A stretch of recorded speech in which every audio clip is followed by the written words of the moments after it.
Shabbat Shalom. In our Torah portion we are going to find Joseph and his father Jacob, as he gives him a special coat because the Torah tells us he loves him more than his other children.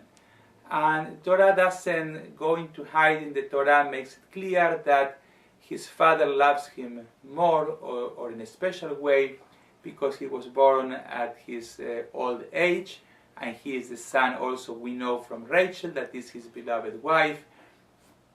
And he gives him a special coat of stripes, in Hebrew kutonet pasim, or as the movie puts it, a colorful coat.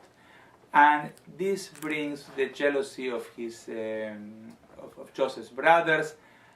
And then Joseph has the dreams, and he shares the dreams of greatness with his brothers, and they hate him even more.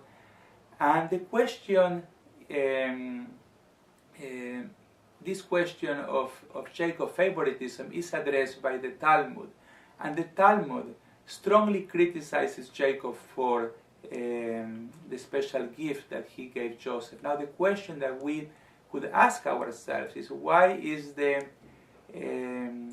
Talmud so concerned because of this gift? The Talmud actually says that because of this special gift that Jacob gave Joseph, we ended in Egypt being slaves, because that's how the entire going down to Egypt started.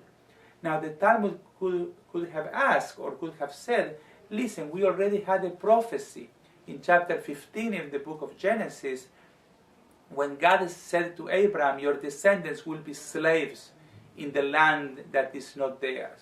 So what has to do the gift of Jacob to Joseph? It was already written in the stars, so to speak, that they were going to end in Egypt. I think what the Talmud wants to teach us is that God may have his own plans, like what we can call the big picture. Everybody in that big picture needs to end in Egypt. And Joseph could be like an arrogant brat who has dreams and he doesn't know how to keep his mouth shut, and he must tell all the dreams, everything that crosses his mind, to everybody else. And that is their responsibility, either God's big picture or Joseph's immaturity.